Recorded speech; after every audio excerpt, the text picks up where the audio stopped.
Salut à tous et bienvenue dans un nouveau tuto et aujourd'hui je vous montre comment j'ai fait cette photo.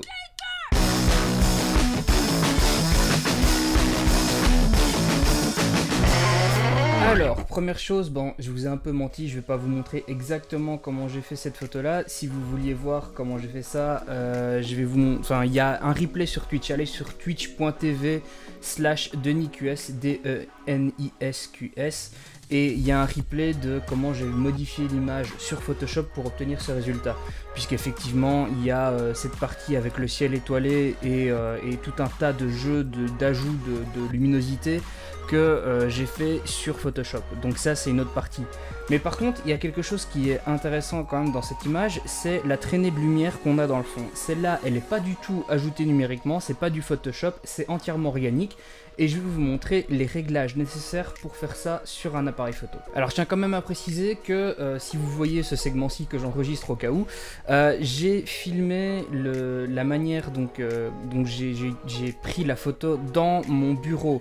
Donc c'est pas du tout le même environnement que quand j'étais en train de prendre la photo en direct, tout simplement parce que j'ai pas pensé à enregistrer à ce moment-là, et surtout je sais pas si ce sera possible, donc je sais pas si je saurais vous commenter en direct.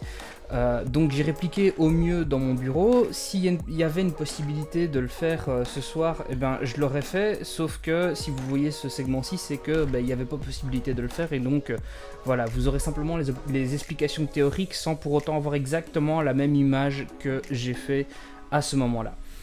Dans tous les cas, on va regarder ce que ça donne. Vous voyez que j'ai des réglages dans le fond. Par exemple là, les valeurs qui changent, c'est l'ouverture de l'objectif. Et ici j'ai le temps d'ouverture, donc c'est une fraction en fait. C'est 1 sur 160, 1 sur 500, etc. Voilà, et vous voyez que ça a un effet sur la clarté de l'image. Évidemment, on a nos ISO qui changent l'image aussi. Quand on shoot dans le noir, donc évidemment je suis en tout manuel, hein.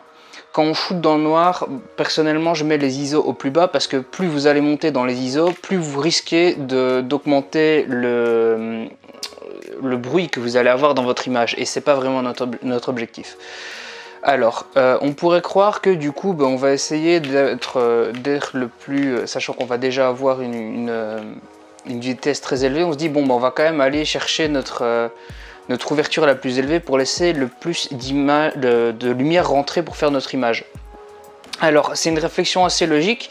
Le problème qu'on va avoir, c'est que si vous avez un objectif comme ce 50 mm là, plus vous allez avoir une ouverture élevée, donc ici à 1.8 son maximum, plus l'image va être soft. Je sais pas, regardez les bords de la télévision, c'est pas seulement une question de lumière, vous voyez que l'image peut devenir un peu plus soft malgré que le focus soit dessus. C'est pour ça qu'on va surtout essayer d'avoir la bonne ouverture par rapport à l'image qu'on essaye d'avoir, plutôt que de absolument chercher l'ouverture maximale, parce qu'on risquerait d'avoir une image qui est beaucoup trop soft si on fait ça. Ça a été mes erreurs quand je prenais ce genre de photos au début, et c'est pour ça que je ne peux pas utiliser les clichés que j'ai pris à l'époque, parce qu'ils sont tout simplement trop soft et j'arrivais pas à comprendre pourquoi. C'est simplement une question d'ouverture. Donc essayez de vraiment prendre l'ouverture où on va avoir notre intérêt. On va même activer l'autofocus pour une fois. Hop. Voilà, l'autofocus il fait pas exactement ce que je veux puisqu'il se met pas, donc on va repasser en focus manuel finalement. Hop, voilà. C'est pas du tout notre route, hein, évidemment, c'est pas du tout la photo que j'ai prise, mais vous avez l'idée. Et alors, une fois qu'on a tout ça, la beauté des choses, c'est que, imaginons qu'on est en pleine nuit, donc vous allez voir que on n'a pas beaucoup de lumière. Et donc, ce qu'on va faire, c'est qu'on va faire une ouverture super longue. Donc vous voyez, hop, là je suis à 30 secondes d'ouverture. Bon, mon image est complètement blanche, mais je vais fermer les stores et vous allez voir.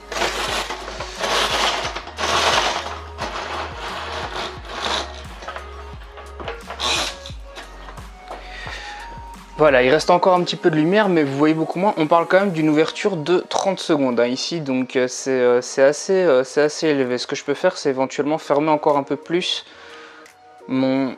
Voilà. Et je me retrouve avec une image qui en fait est beaucoup plus sombre que ce qu'on pourrait attendre pour un capteur qui reste ouvert pendant 30 secondes. Et c'est là où est la beauté de la chose. C'est que justement, comme vous avez un temps d'ouverture qui est très élevé, on va pouvoir capter les mouvements qui se passent dans notre image. Donc là, je passe devant le capteur, mais c'est pas ça que je veux parler. Ce que je veux dire, c'est que je vais utiliser, si je me mets ici, on va voir, hop, cette lampe de poche, et je vais passer devant et vous allez comprendre tout de suite le mouvement que je vous dis que je vais capter. Je vais peut-être fermer un petit peu plus. Voilà, on va fermer à 22 et je lance ma photo. Donc là, le capteur est en train de prendre la photo. Je vais passer devant avec la lampe. Et là, j'ai peut-être même peur de l'avoir aveuglé. Et donc, il va falloir patienter 30 secondes. Je vais couper et on se retrouve juste après. Voilà, donc notre photo a été prise et je vais l'afficher. Vous voyez qu'on a cette espèce de ligne blanche dans le fond. J'ai pas fait mon meilleur... j'ai pas vraiment réfléchi exactement où je mettais ma lumière. Je pensais que j'étais dans le champ, mais pas tout à fait. Je vais remettre la photo. Vous voyez la différence là, la ligne blanche dans le fond. Ben, la ligne blanche dans le fond, en fait, et je vais remettre en mode vidéo pour que vous voyez ça. La ligne blanche dans le fond, c'est simplement moi qui passe avec la lampe de poche, comme ça. Hop, ici, quelque chose comme ça. Et je suis passé comme ça.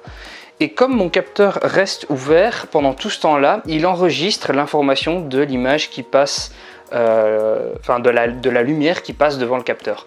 Et c'est comme ça qu'on peut avoir ce genre de photo. Donc voilà, j'espère que vous aurez compris comment fonctionne simplement votre appareil et comment vous pouvez atteindre ce genre de résultat avec un appareil photo.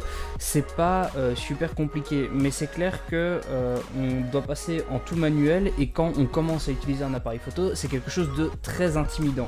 Donc je comprends qu'on ait plus ou moins peur ou qu'on n'utilise pas tel ou tel outil correctement. Comme je l'ai expliqué dans le tuto, personnellement j'utilisais l'ouverture d'une mauvaise manière au début, ce qui faisait que mes images étaient beaucoup trop soft. Donc ne vous inquiétez pas si vos premières photos ne sont pas bonnes, si vous n'avez pas le résultat que vous espérez, c'est normal. C'est simplement parce que vous êtes en train d'apprendre, donc ne vous tenez pas trop responsable, ne soyez pas trop dur envers vous, et simplement continuez à faire des photos pour apprendre à faire ça de manière de plus en plus clean. Autre chose, votre fichier RAW va pas être super beau, et si vous photographiez directement